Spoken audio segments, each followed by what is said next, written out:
Hello, everybody, and welcome to the Commander Pod, your Magic the Gathering podcast for all things Commander. I'm Spencer Simpson. And I'm Kelton Howell. I want to talk about collecting Magic the Gathering this week. I have been getting a lot of Pokemon TCG content on my social media recently, and it's been really interesting for me because I am a Pokemon fan. I really love Pokemon. I've played pretty much all of the games, like the mainstream games. I collected Pokemon cards as a kid.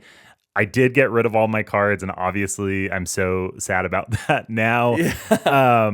But I really haven't fallen in love with playing the card game besides the Game Boy Color game, which is actually one of my all-time favorite Game Boy games. I think it's so much fun. But looking at it from now an outsider in terms of the trading card game, jumping into collecting Pokemon seems very, very difficult. I see packs going for like $10 a piece right now for modern packs. Way more sometimes, like hundreds of dollars for modern packs, which seems crazy to me. With the top hits in like hundreds of dollars becoming thousands of dollars if it's graded.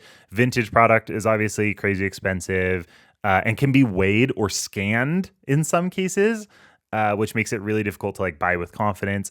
And it sounds like finding product in general has just been very, very difficult for Pokemon TCG collectors, though that's also been kind of true in Magic. And honestly, if I think through myself saying a lot of these things, this is probably not terribly far off for Magic. If someone is not collecting Magic, they probably are thinking a lot of these same things. So that's exactly what I wanted to discuss today. I want to talk about how collectible Magic is and what collecting Magic actually looks like. Okay. Yeah, I mean, I have never particularly been a huge collector in either format necessarily. I really was into Pokemon as a kid too, gave all my cards away, which was so silly. My mom encouraged me to do it, and she was so nice. And I also am like, I should have held on to those. Oh, yeah, I gave all mine to the neighbor kids. Yeah, which is probably very similar to what happened to you. Yeah, 100%. And I'm sure my parents were like, I just want these out of the house. 100%. It's like, oh, I'm like 10 years old now. I'm way too old for Pokemon, and just like gave them all away. Yeah. Oh man. But even at that age, like I wasn't collecting as much as I was wanting to play Pokemon. And like really, wanting you played the Pokemon card game. Yeah, I mean, I read the rule book and had like a starter deck and stuff, and so I was more interested in actually playing Pokemon often than collecting and playing Pokemon with the cool cards that I got and like getting cool cards. Sure. But I wasn't like, I don't think I even had a binder. Maybe I had a binder, really? but I wasn't like a big collector. I remember playing the card game and never really fell in love with it at that stage. It just didn't seem as fun as other games. And so I really leaned into just collecting. Yeah, I played a lot of Yu-Gi-Oh! Actually. Yeah, I played a ton of Yu-Gi-Oh!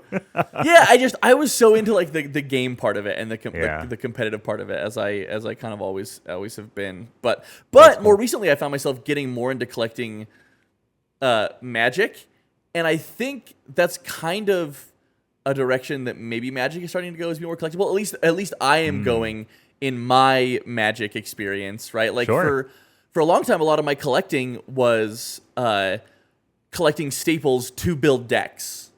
Yeah. Right? I actually think that's one of the big differences with Pokemon in terms of like what makes Magic cards valuable. As far as I understand it, the most valuable cards in Pokemon aren't even the best ones in gameplay. And in Magic, that's what the most expensive cards in Magic are, the ones that are very good in gameplay. It's like how powerful a card is in gameplay and its presence across formats, coupled with its like rarity or scarcity, right? Yeah, it's some formula of that where like in Pokemon, one of them is like, it's like the coolest printing of Umbreon or whatever, and it's like $300. And like doesn't even probably see play, or maybe not even be like format legal for whatever format you're playing. It's just like a cool card. Though that is true of a lot of Magic cards as well, but I do feel like a lot of people aren't just collecting Magic; they're like collecting Magic to play Magic. Definitely. Like some of the people I know that collect Pokemon aren't interested in any way in playing Pokemon. They're just collecting Pokemon cards because they like Pokemon. I feel like there's still space for that in Magic. I know almost nobody that is just collecting Magic cards and not interested in playing, not necessarily playing with those cards, right? Yeah. But like I wasn't interested in getting dual lands at all, or like anything on the reserve list until I started playing CDH more, and I was like, oh, it'd be sick to have these in paper. Yeah, I want these because they're in my deck. Yeah, Yeah. I was doing like a little bit of research prepping for this, and I did just Google Reddit to see what is the percentage of like collectors versus players in the Pokemon trading card game. Yeah. And the people of Reddit have spoken. They're like, it's probably like 90 to 95% collect and never play. Wow. Yeah, it's just like so completely opposite because like you said, I know almost nobody who collects Magic cards and does not play with them. Yeah, absolutely. Yeah. Or at least like is doing something similar to what we were doing, which is buying cards and then proxying them across decks, right? Yeah. And I actually think that is what kind of the first level of collecting in Magic looks like. If you're just getting started in the game, collecting is like synonymous with deck building, right? You're trying to find cool or powerful cards for your decks. And that's like your collection is like your playable deck or decks, right? And you're adding to your collection by buying cards or upgrading cards in your decks. I'm curious to know. I wanted to know what some of my first expensive cards were in my Magic journey because I started playing in 2014. I think I remember my first big hit. My first big hit was Erebos. The god from the original or from Board of the Gods, I think, was where Erebos was released. Erebos Blackhearted? God of the Dead, I think. God of the Dead from the original Theros block. Yeah. So like, and when that dropped, that was like a $10 card or something like that. Yeah, and I like remember being so stoked. Too. Yeah, I opened it in a pack, and I was in the card store. And I was like, I asked the person at the counter, is this a good card? And they're like, yeah, that's actually a really expensive card. And I was like, I'll trade you for another pack. And I just like handed them the card and they handed me another pack. And then I got to rip open another pack. And that was awesome. And it probably just had nothing. Just like, I'm sure it had absolutely nothing. Yeah. But like, I didn't know any better. And so over the years as I was playing and building my collection, then I was like, oh, I really want to buy a good card for my deck. And I remember like the first set of cards that I really had to think about of like buying and upgrading my deck. I looked back at my TCG player history. It was 2018. I bought a Tezzeret Artifice Master and a Panharmonicon for $5 each. And those like the first time I'd spent over $1 on a Magic card. Yeah, I mean, it took a while for me to... So I started playing in like 2020. No, that's a lie. Whenever Dominaria came out. Was that 2018? I don't remember when Dominaria came out. Dominaria release date. 2018. Yeah, so I started playing around like... It was just past Monquette and Ixalan, the first Ixalan blocks. And I was like opening some packs, and we kind of were just getting used to like learning the idea of Commander. Because I didn't know what the format was. I played a lot of Hearthstone, so I kind of understood like the idea of Standard being like a rotating format and stuff. So I was trying to build like a Standard deck, and one of the best cards at that time was like Fatal Push. I'm pretty sure. No. Was it Fatal Push or was it Vraska's Contempt? That was from Ixalan. Vraska's Contempt was from the original Ixalan, and Fatal Push was from Kaladesh, right? Yeah, people were playing like Fatal Push and Vraska's Contempt, I'm pretty sure. Yeah, Fatal Push was from Aether Revolt. Yeah. And it was like, I remember those were like $4 to $7 cards at the time in like this mono black deck that I wanted to play. And I was like, dang, dude, like I can't spend that kind of money on a Standard deck.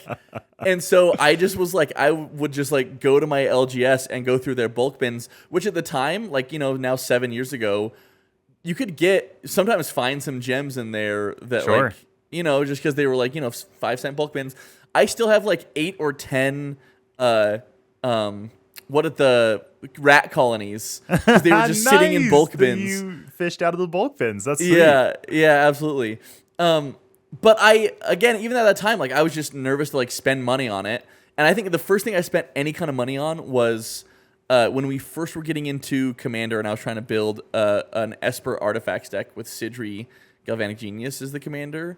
And I bought my friend was putting in an order from Star City Games because I had no inkling of like how to order cards or get singles. Yeah. And I spent $4 or $5 on a Solemn Simulacrum. Yeah. Because it was like a staple of the format at the time. And I remember playing it and being like, this is sick.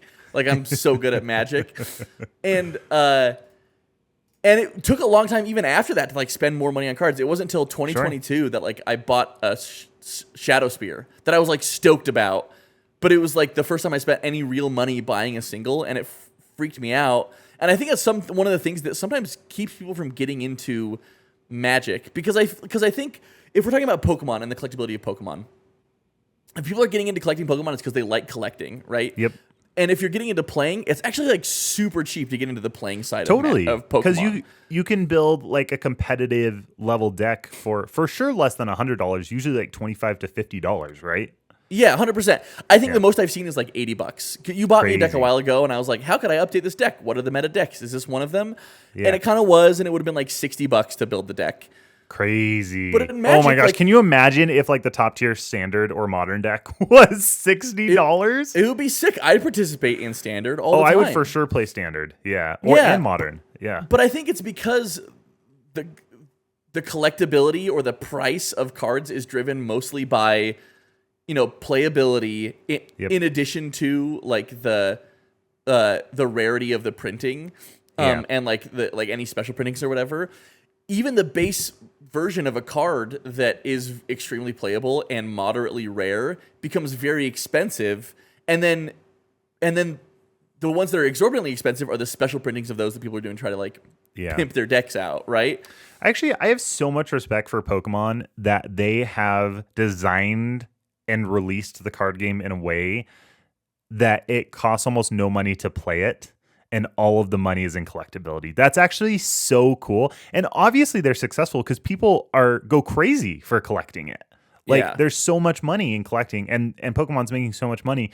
But in Magic, they haven't figured that out yet. Like it's so expensive to play, and then it's just more expensive if you want to collect. Yeah, that's the hard thing. And I think it is due to what we've been talking about, is that like Pokemon is primarily collecting with some playing, and Magic is primarily playing with some collecting. Yeah. That kind of drives that. And I think it's what keeps people out of Magic sometimes, to be honest. Yeah. It's like, because it's like, that's probably true.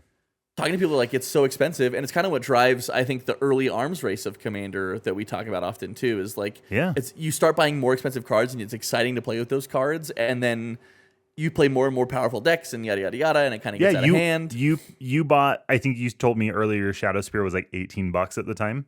Yeah. You bought that card, and now all of a sudden everyone in your play group sees that card, and they're like, crap, how do I deal with I need a good powerful card. Yes. Right. Yeah, and exactly. that's hard. So another thing, another way to collect Magic, or another facet of Magic collectability that also lends to sometimes a prohibitively priced collectible is the reserved list. Yeah. So very prohibitively priced. Very prohibitively priced. Yeah. So I'm going to give you a quick history of the reserved list. Some of this information is from the MTG wiki, so I think it's fairly accurate. It really is. So it was first implemented in 1996, so only 3 years after Magic released as a game, and it was in the wake of protests from collectors and players whose collections were devalued by 4th edition and Chronicles. And here's a quote that'll explain what happened. It had always been the policy of Wizards of the Coast to print any functionally novel card with a black border before or at the same time as it was printed with a white border. It had also been their policy never to reprint with a black border any previously published Magic card which had identical art and card power. The purpose of these policies was to make the black bordered limited edition versions of Magic cards as collectible as possible. Wow. So they started printing things with new art in black borders, and just started reprinting cards with white borders, and it just kind of screwed with what people thought was a very collectible card game. Once again, that's from MTG Wiki. I want to make sure I'm citing my sources there. The next update wasn't until 2002, which was 6 years later. They decided that no cards from Arcadian Masks onwards would be reserved.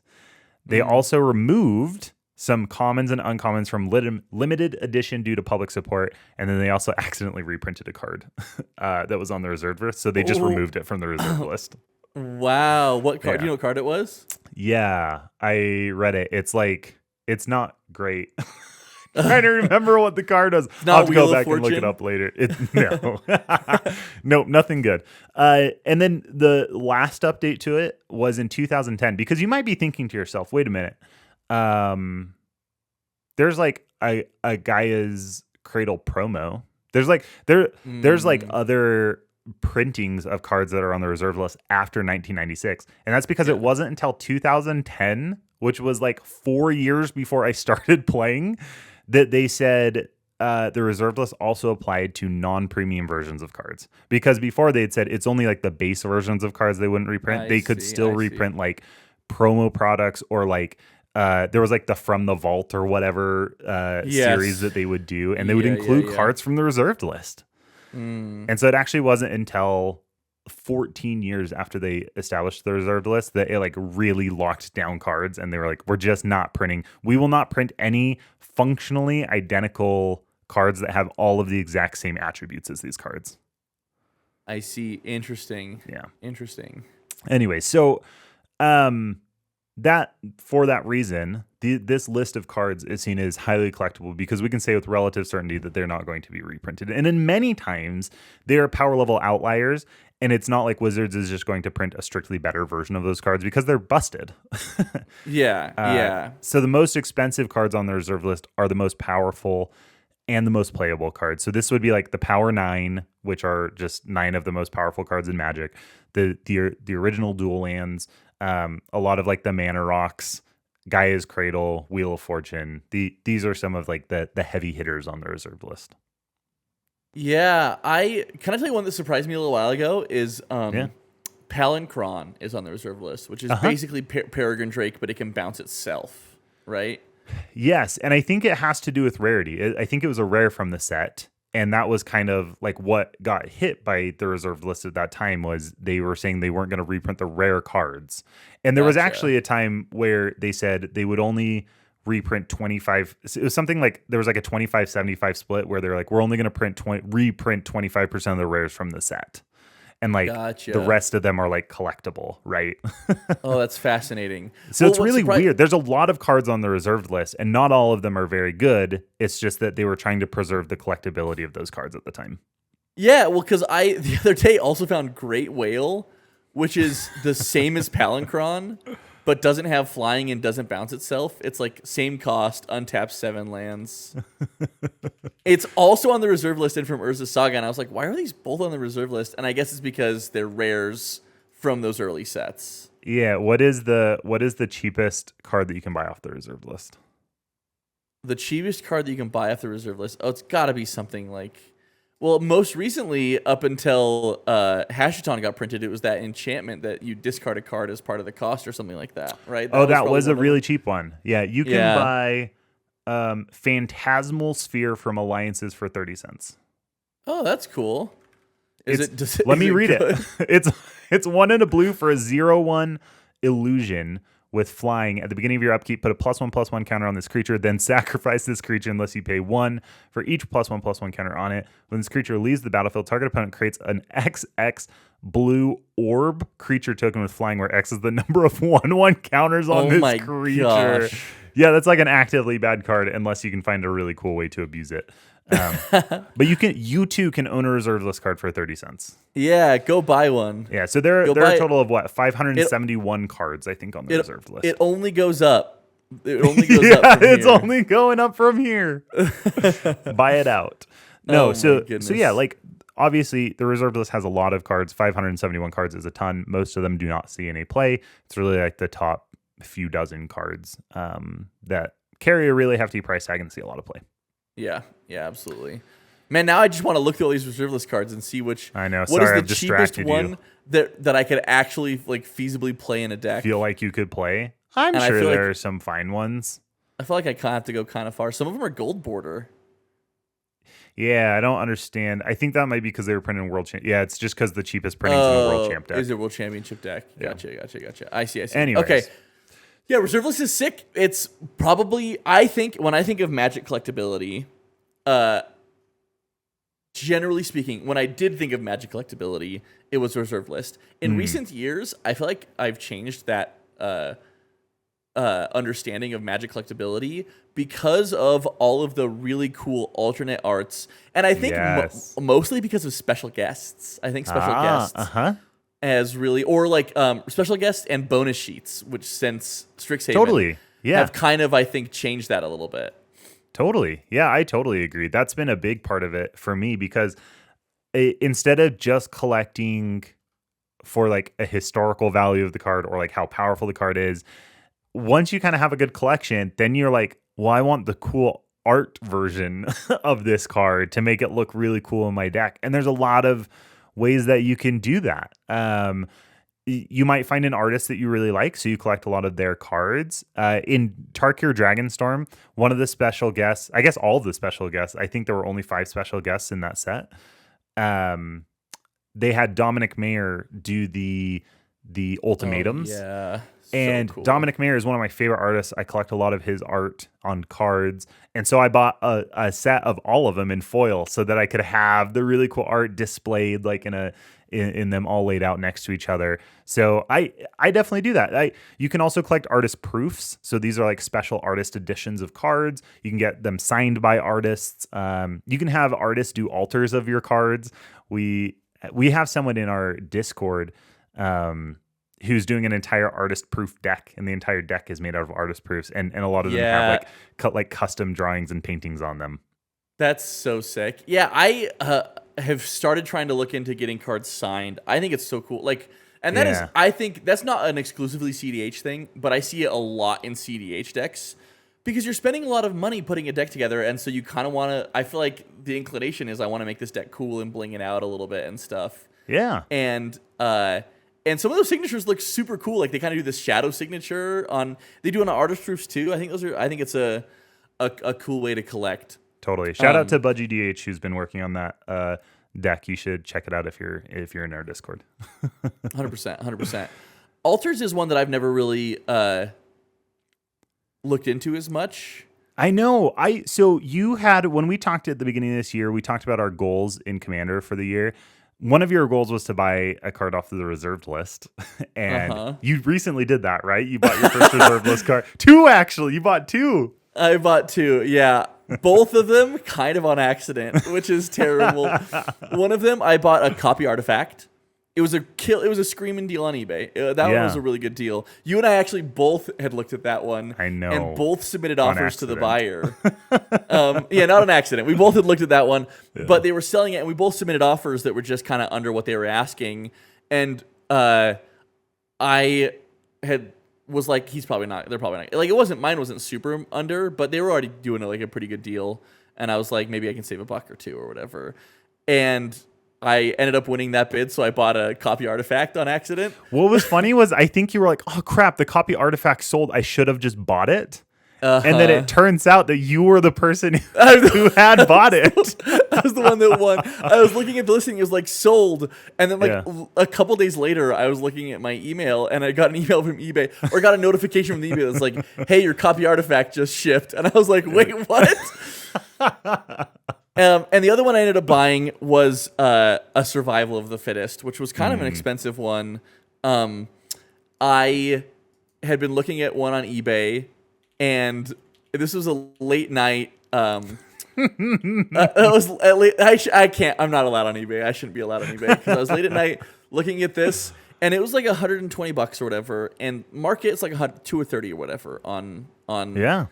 It's kind of an expensive card, and I was like, I wonder what the maximum bid is on this. It was like 5 days. It was like 5 days before it was being end sold. Of the auction. Yeah, exactly. So I got up to like whatever the maximum bid was, and it was still well under what I thought it was going to sell for. Sure. And so I was like, oh, well, whoops. I'll get outbid though. Like, it's not a problem. And then I never got outbid, so I just won a Survival of the Fittest. Your curiosity got the better of you. Yeah, now I have one of those as well. So I'm not allowed to buy cards for the next year. Next year I'll buy another card, I suppose.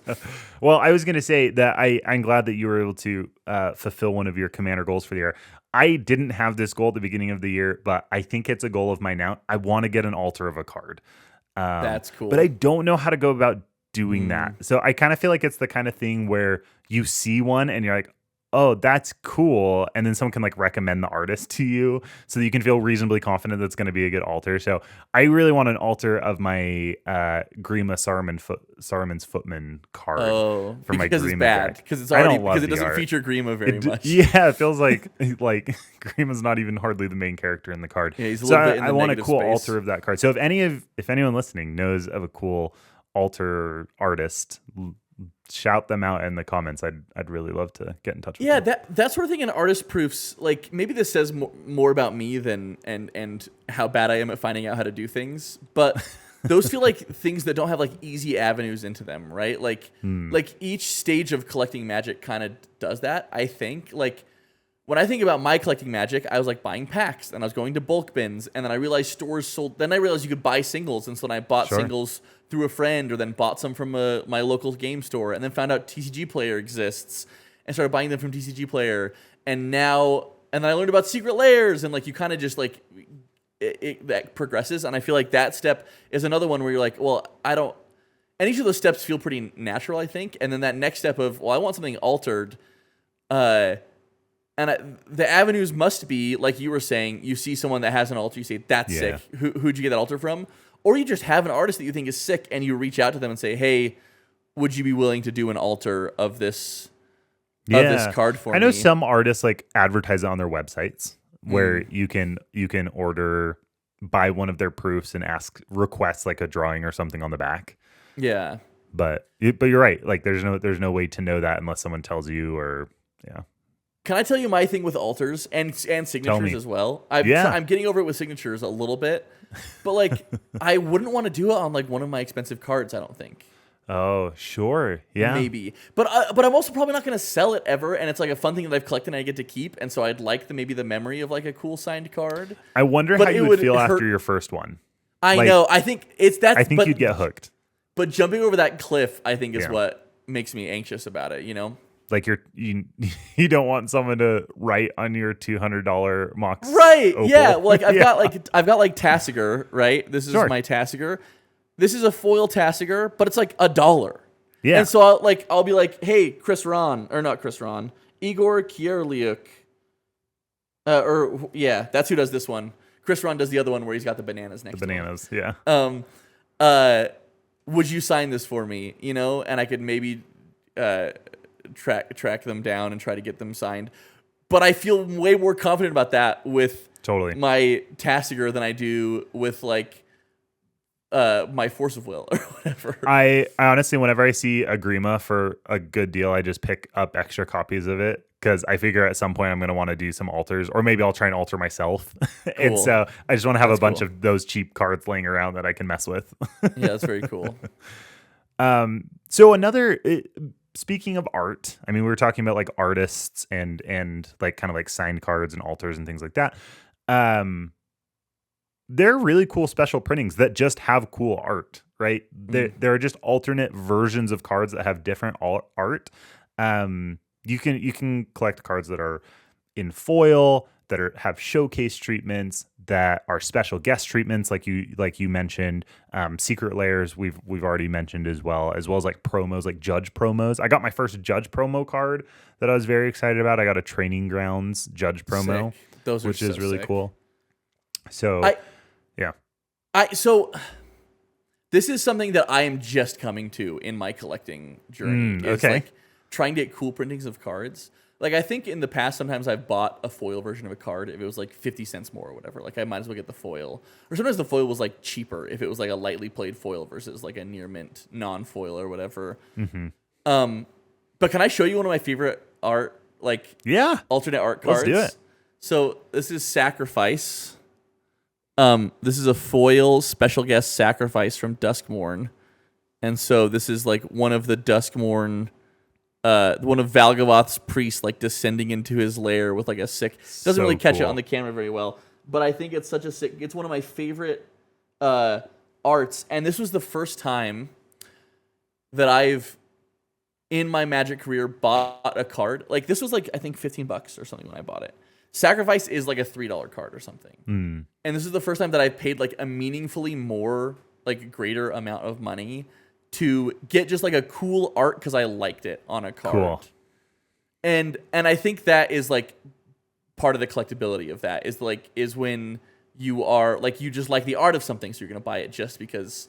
I mean, and I also play it in my deck, like it's a staple in my Tasigur deck or whatever. But I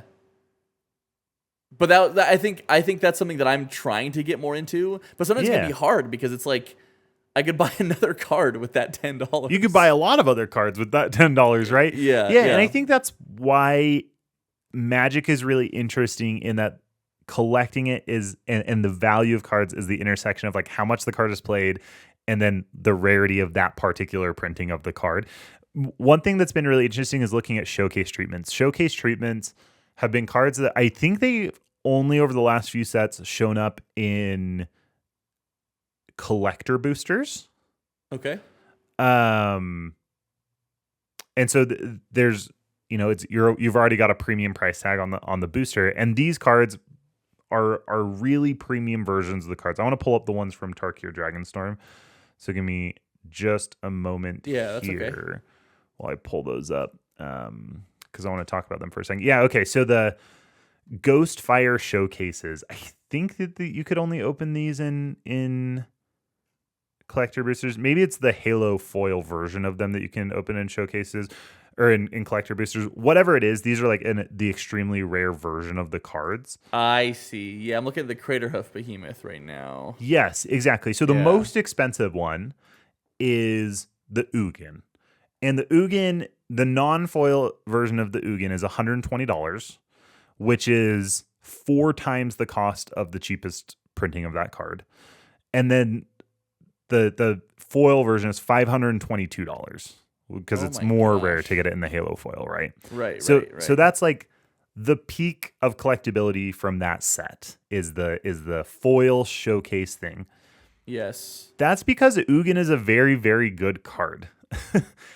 Whereas if you look at, I opened a showcase Narset. And that is the Jeskai Waymaster, right? Yes. That is a $7 card. And the cheapest version of that card is 30 cents because it's not like a particularly playable card. It's not played very often. The Halo foil is $90 though. The Halo foil is $90, and that's because the Halo foils are so rare. So like even though it's not a very good card, the Halo foil still commands a pretty hefty price tag.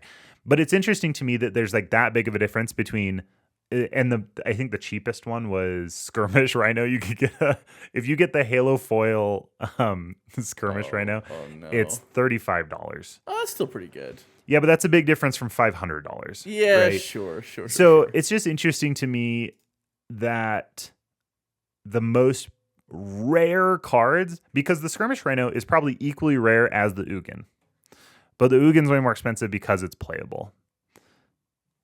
Yeah. Okay, so here's my follow-up question. Do you feel like that would also be true for Pokemon? Because this seems like a kind of a Pokemon-esque formula for, like, this Ugin, for example. Like, a very special Halo foil printing of this Ugin is $500. The base printing is $30. And that's still an expensive price tag, right? And obviously that price tag, there's like some multiplier to apply to Pokemon to make it like for what an expensive card is in Pokemon, like $5-10 or whatever. Sure. And I know not all the cards that are expensive in Pokemon. Like if this was Pokemon, maybe this Skirmish Rhino would be like $500 or whatever. If this was like a Pikachu or something, you know, like, I only say Pikachu because it's the first one that came to mind. I am a huge Pokemon fan, but when you're on the spot, Pikachu's the only Pokemon. Yeah, I just feel like saying Pikachu, saying if it's a Pikachu or whatever sounds very dismissive to Pokemon. Do you know what I mean? That's the type of hand wavy thing that I would expect someone that like doesn't care about Pokemon would say, and so I just needed to clarify really quickly that I also enjoy Pokemon. But if it were a Pikachu or an Umbreon or whatever that was like a very cool printing that didn't see play, it would maybe still be $500, and so that doesn't translate necessarily. But do you think if it was a card that sees play currently in a Pokemon meta that was in this special printing, do you think maybe it would be like $1,000 at that point or something? Maybe that's what I'd love to hear people in the comments, because I'm not familiar with the Pokemon meta or the collecting meta of Pokemon. Sure. I don't know like what the hot cards are. I don't know if there's overlap between the cards that are seen as collectible and the cards that are seen as playable. Yeah. Maybe good, but like I don't think you see. I don't see. I don't know. I don't know that you see like the blinged out versions of decks when I've looked into like the competitive Pokemon meta. I don't know that like that doesn't seem like a thing. I don't know. Maybe it is. I went to my LGS a little while ago and I was looking at someone playing. They had a Pokemon night. And I was watching people play, and some people had kind of like decked out decks and like had, you know, blinged out their decks a little bit. And so I imagine there's some degree of that. But I also, can we put on tinfoil hats for a second? Because now I have a theory a little bit. Okay, I can't wait. I think my theory is that the Pokemon Company or whoever is printing Pokemon, not Game Freak because they do the games, is intentionally doesn't print very high profile Pokemon as being like powerful enough to affect current meta gameplay, to put a divide between collectors and tournament grinders or like game players, so that like those cards don't become prohibitively priced to be able to play the playing card game. I would not be surprised by that, and I would also have mad respect for that. Yeah. And that is because they have an IP. like Magic, Jace cards in Magic. I know Jace is actually such a divisive character in Magic, but like Jace cards. Shieldred. Does everyone love Shieldred? Is that like everyone's favorite character? I don't know. Loot. The Phyrexian Praetors are kind of cool. I don't know. Loot isn't like a much more expensive card because Loot is popular. Yeah, sure. And I use Loot as an example because they were trying to kind of make him the mascot. But sure. The Pikachu of Magic the Gathering. Anyways, I do think like special printings add a level of collectability where like once you have cards that you like, getting the cool versions of them is kind of like the next level of collectability. I think Secret Lairs have done so much for the collectability of Magic. Yeah. And definitely for me personally, I love collecting Secret Lairs. I actually think it's so much fun.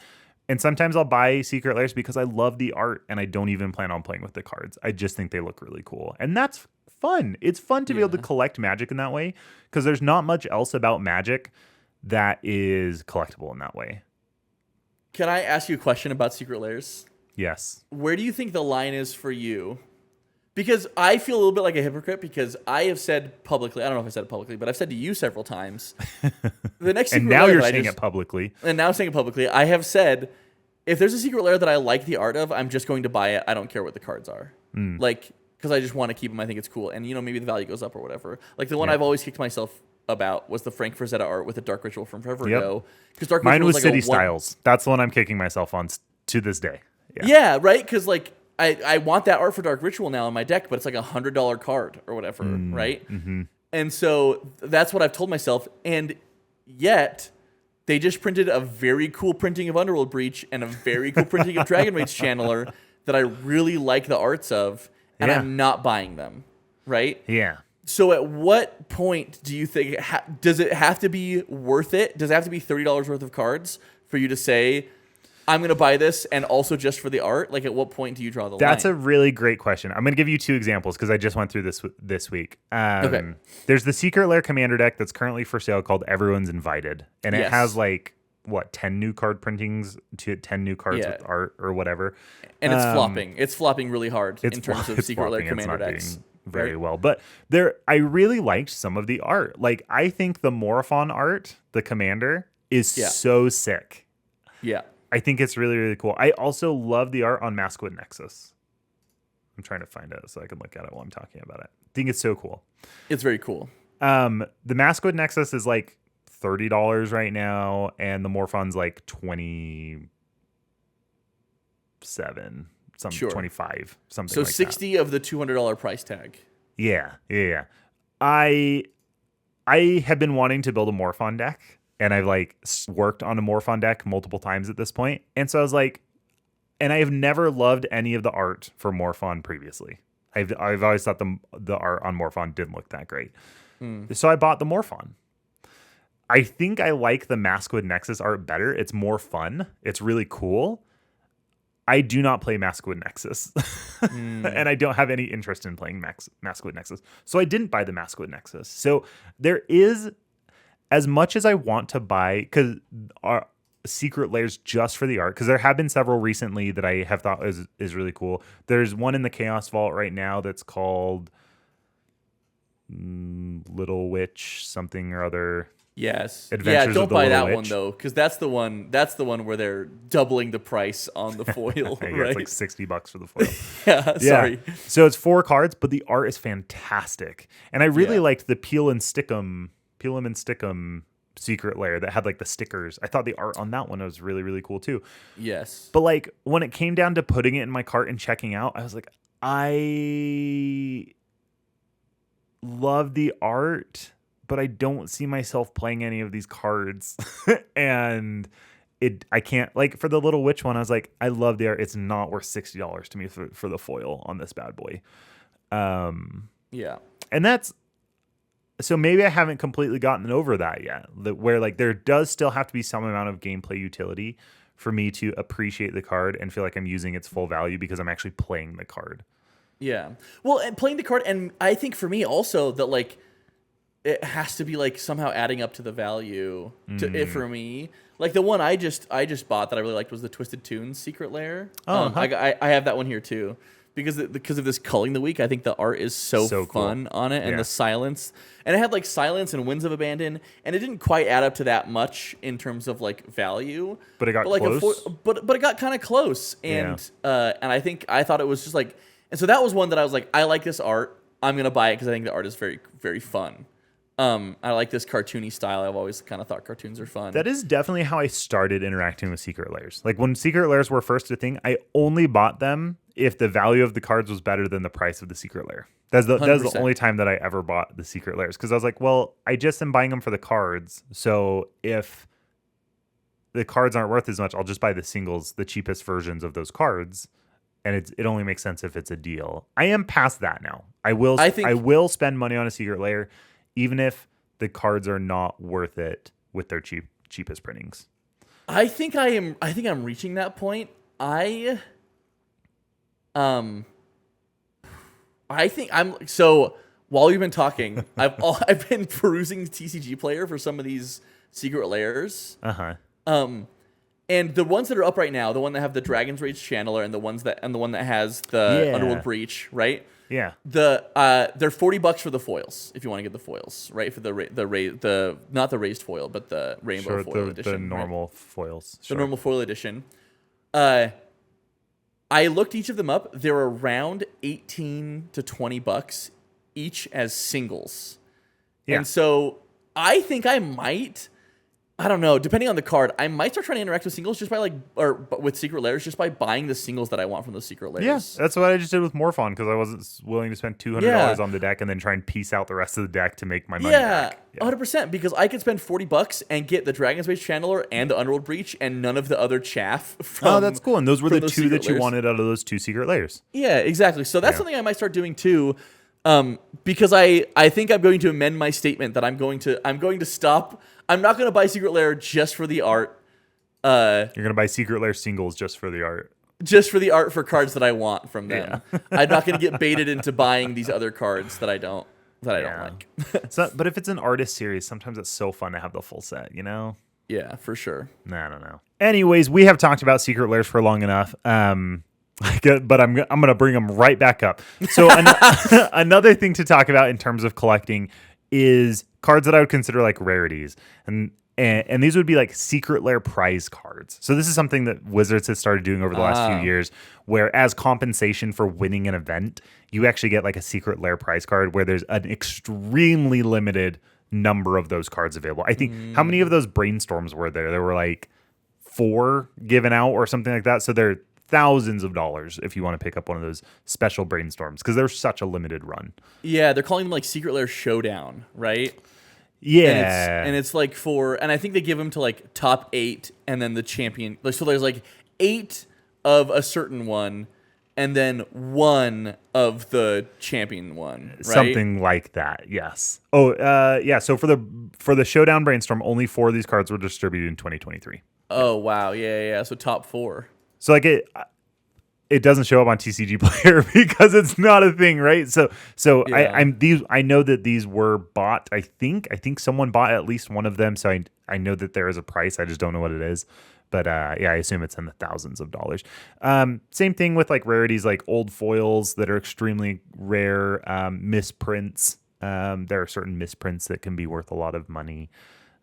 Also, like Heroes of the Realm cards. Those are cards that are given to Wizards of the Coast employees as part of like their compensation, and they are not standard legal playable cards. They're like these custom cards that have been made for Wizards of the Coast employees.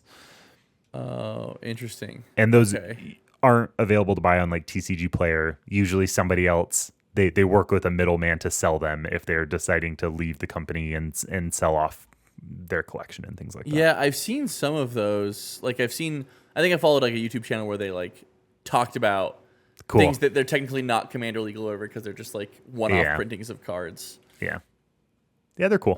Anyways, I want to talk about master sets. This is a way to collect Magic cards that I have never done, but I am planning on doing in the near future. We had a friend who loves Lord of the Rings, a friend in our play group, and they wanted to collect all the Lord of the Rings cards, and they did. They completed their collection of the entire Lord of the Rings set. They have a master set of that set, which is super, super cool. I want to do the same thing with the Marvel sets. I'm going to start with Spider-Man. We'll see how it goes.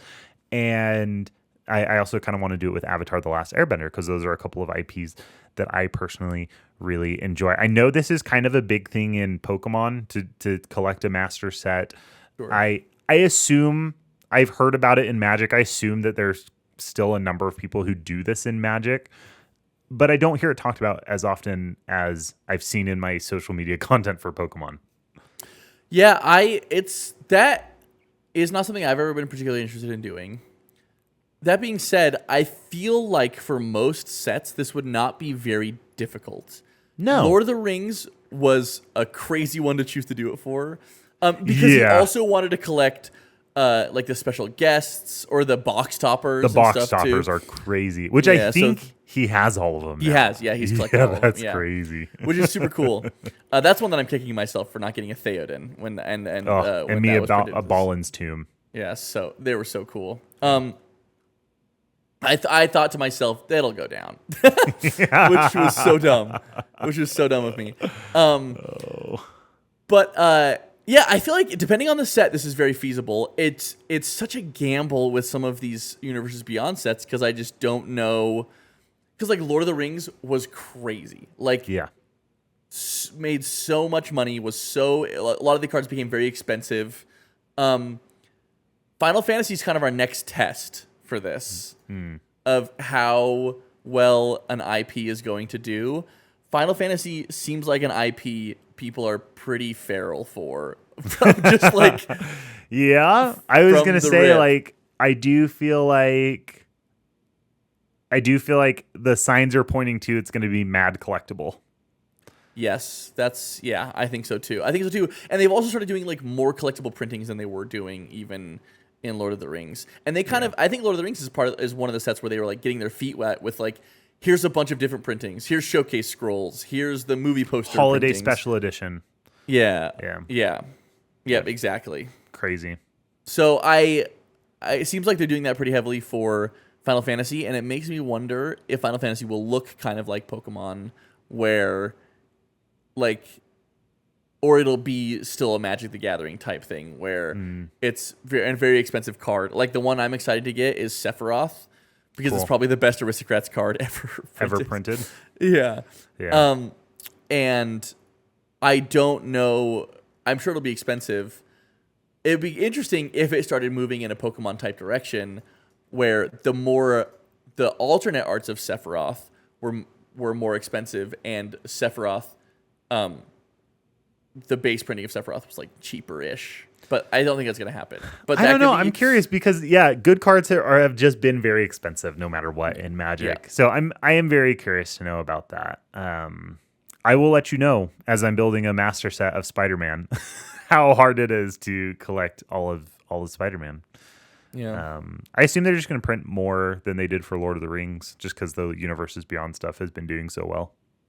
Yeah, I think I have a question about Final Fantasy actually. Yeah. As I'm looking up this Sephiroth, there are 4 different printings of Sephiroth in this set. Mm-hmm. 4 different, not alternate arts of Sephiroth Fabled Soldier, which is the Aristocrats one. There are 4 Sephiroths. 4 Sephiroths in the set. Sure. Similar to Lord of the Rings. Yeah, technically 3, and then one of them is the Final Fantasy Through the Ages, which is they're reskins. The reskins of existing cards. Are those only available in collector boosters, or are those box toppers, or what's the deal with those? That's a really good question because I looked it up at one point and no, I don't remember. Let me tell you. Dang, I'm gonna have to look it up. I'm sorry. Really fast. Yeah. Through the Ages, they're a bonus sheet. They're a bonus sheet, so you can just get them in. They're available in boosters. non-foil and play boosters and collector's boosters. Traditional foil versions are available in collector's boosters. Wow. Is it a bonus sheet so that like every one of them has it? I don't think that's true. I feel like it's a special guest. Yeah, I think it's gonna be a special guest type bonus sheet, not a crimes bonus sheet from. Yeah. Exactly. We got so spoiled for a little while. Those bonus sheets were so sick. They were heat. They were cool. Were so good. This bonus sheet, I will say, some of the bonus sheets have been like the special guests have like not been great. These are like a lot of bangers. Mm-hmm. Like it's Yuriko. I played a CDH game the other day, and someone was playing Timna Thrasios, and I was like, oh, what's that Thrasios altar? And it was another it's one of the ones on this bonus sheet on the Through the Ages. Atraxa is this Sephiroth the Savior is the Atraxa, which is kind of sick. Cool. That's so sick, actually. Yeah, it's tight. That's really cool. I wonder. Yeah, I'll have to look up what the hit rates are on Let's see if I can pull it up fast. Then I'm gonna read it off. Sephiroth's a bad guy, right? He's a villain. Let's see. In 1/3 of play boosters, one common will be replaced by a Final Fantasy Through the Ages bonus sheet card. Cool. Okay. Dang. That's pretty good. That's a pretty good drop rate. You can receive an uncommon 63% of the time, a rare 30% of the time, or a mythic rare 7% of the time. That's not bad. Yeah, I don't know. I mean, what is Sephiroth? A mythic? Yeah, for sure a mythic. I'm going to look at what some of these are. So 7% of the time, 30% of the time. Yeah, some of these are kind of stinkers. Most of these are kind of sick though, and the art is just really cool on them. Yeah, I do like the art. Dude, because Ristic Study is one. Primeval Titan is one of them. Nyx Bloom Ancient is one of them. Yeah, there are some bangers. Nature's Claim is one of them. You might get a Nature's Claim. Oh, sweet. I actually need a Nature's Claim. Carpet of Flowers. Dang. Can I say I like that it seems like they're leaning into CDH for this a little bit. Cool. For the bonus sheet. Yes, that's how they sell to the CDH crowd. Yeah, 100%, because they've got Timna, Thrasios, Crom, Vile Smasher. Dang. Atraxa. And they know that CEDH players love alternate arts. Yes, Ragavan. A lot of the partners. Bruce Taro is one of the partners. And then just good staples like Counterspell, Bolus's Citadel, Fatal Push. Crick, Carpet of Flowers. This is going to be sick, actually. Yeah, if you're into Final Fantasy, this is like a home run for CEDH. Ristic Study is on there, too. Yeah. Ristic Study, Diabolic Intent. Wow, this has got a lot of heat in there. There's a Kenrith. I'm going to buy this Kenrith before it shoots up to $70. That's awesome. I love it. Very cool. I am looking forward to that. I will not be going after the master set for Final Fantasy. But this does make me feel like maybe it's going to be hard on Spider-Man if it's as big as this one is, as if it's as extensive. I doubt it will be. I think it's going to be very much a pretty standard set. For Spider-Man, I don't think so. Would be my guess. But I think it is cool the direction Magic is going is like trying to be more of a collectible card game. And that's not to say it wasn't already a collectible card game, but certainly not to the same degree that other card games are primarily collectible card games, right? Like, yes, Magic has always, it seemed to me, been more of a secondarily collectible card game, and it's cool that they're moving a direction that hopefully ultimately ends in less expensive standard printings of cards for people to be able to play Magic. And that would be ideal because yeah. you can see so many things that they've done over the last little bit to increase collectability, collectors boosters, secret layers, incorporating other IPs with universes beyond, because like Pokemon is collectible because of the IP. Magic has not had the same strong IP. They're trying to push like other non-card related collectibles like plushes and accessories and things like that. And I'm just curious to know, like, how do you feel about that? Because I know a lot of these choices have been met with backlash in terms of people saying it reduces the playability of the game. Like we lost draft boosters, right? Because they pushed us into set boosters, collectors boosters, and then they're like, no, we just want to push collectors boosters, and then a more expensive version of draft boosters called called play boosters, right? So, in my opinion, I've enjoyed it. I've enjoyed collecting Magic. I think that has been a fun aspect for my Magic experience. I think you probably feel the same way. I'm not going to tell you how you feel. I'm asking you how you feel. Yeah. Yeah, I think I've enjoyed it. I have somewhat sworn off opening boosters. I've never opened a collector booster in my life. Yeah, which is crazy. I always forget that. Should I get you one for like your birthday or something? Sure, Would you want to open a collector booster? Yeah, I think that'd be fun. I just am not interested in spending my money on a collector booster. Yeah. Because I'd rather spend the money on like getting a card. I did my funds have been like almost entirely depleted this year already, because I at the beginning of this year opened up some booster boxes that I'm holding onto and got like absolutely skunked, and I was like, all right, whatever. Sure. Like I had done that previously and it hadn't gone well, and I was like, I'll give it another try, and just totally got absolutely wiped. And so I think I like that they're doing all this stuff. I like that they're adding all of these printings. I am mostly gonna be buying them as singles. And I hope that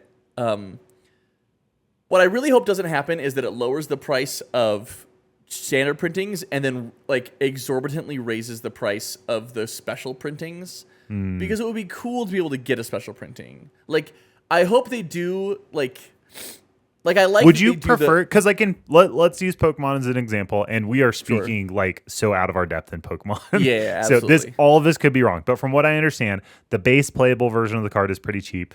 The special printing is extremely expensive in some cases, and I think that's actually true in quite a few card games. In Magic, that gap feels a lot narrower, where the special printing is like a little bit more expensive than the standard printing. Which way would you prefer to have it? Would you prefer to have the special printing be almost as accessible as the base printing, or would you prefer to have the base printing always be very accessible, but the special printing is always going to be very, very expensive? Man, that's such a hard question, because I feel like if you'd asked me, a year ago, 2 years ago, I'd been like, yeah, absolutely, I would want the normal printing to be super cheap, and then the special printings to be more expensive. I think for the good of everybody, I also feel that way. Yeah. Because because my collection is relatively complete, and I'm now looking for like cool printings of cards I already have. Yep. Or what have you. The fact that they are not particularly far apart is great. Awesome. Yeah, it is awesome in that sense. Once you're in Magic, that's great. Yeah. Because then the cards that you have also still maintain value. Like if you have the base version of the card, you can sell it or trade it for a lot of value towards getting the special version of the card. Yeah, absolutely. Absolutely. And I think that doesn't mean just like a foil version, right? Because foils are just barely more expensive, but then a special printing of the card. Yeah, in some cases. I will say in modern foiling, I guess, and for cheaper cards, I guess. Yes.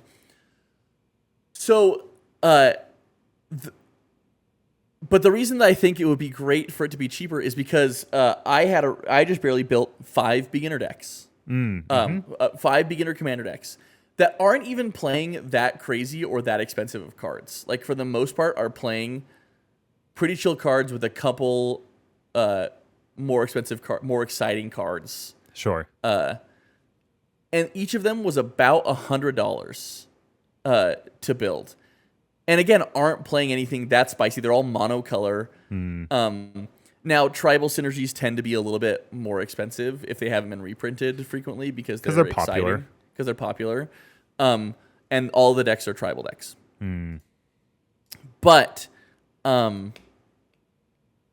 would it be better if each of them were $25 to build? Absolutely. Absolutely, that would be way better. And if I wanted to bling them out, if it was way more expensive than that, maybe I'd bling out 1 or 2 cards and be like, how sick is this? I blinged out this card. Yeah. I think that is the thing that makes Magic hard to get into for people. Is that the powerful cards are prohibitively priced, and not just because they're like a special printing of a card. And so if we could somehow get around that and change that to be the powerful cards can be cheap, but then the really cool versions that people were playing are expensive, I think that would be sick. So does that mean that like the floor is a lot higher on Magic in terms of collectability, but the ceiling's a lot lower in Magic in terms of collectability, where in Pokemon or other collectible card games, it's like low floor for collectability, very high ceiling for collectibility. Yeah, I think if we take out reserve list from that, then if we take out like reserve list, some of like the judge promos, super rare cards, which I guess maybe that's what's collectible, and maybe that's what's expensive in Pokemon too. I don't know. Yeah, like I don't know. It's so hard to tell with like those outliers, like the very extremes. But I think like for the majority of cards that you're wanting to play with in Magic, that feels like that's the case. And in that case, why would you ever open a booster pack? Right. Because like the payout for getting a special version of a card is usually not extremely high. Right. It's like very much in the edge cases. I don't know. Yeah. I don't know. Maybe that's like another case for just buying singles. Yeah. I mean, everything's a case for buying singles, right? Yeah, I think so. I don't know if that's the direction Magic is going. But it is cool that we're moving towards more collectible, like cool collectible printings. Yeah. I think ultimately that means that we just need more people to open Magic. Yeah. I guess. Or like, because I think like I think we're kind of talking in circles now a little bit, but it's because it's a card game that's played primarily, and so it's always going to be the good cards are always just kind of be more expensive because that's the primary driver. I do wish that they would keep more of the special editions in collector's boosters and just let collector's boosters be super expensive. And I wish that play boosters were a lot cheaper and didn't have as much fancy stuff in it, to be honest. But anyways, let's wrap this up because I think you're right. We are talking in circles here. But I want to hear from all of you. If you're still listening, how do you collect Magic? I'd love to know what you're doing to add to your collection, what it is that you find fun to collect. Thanks so much for listening. Make sure to subscribe, join our Discord, and remember to always pay the one.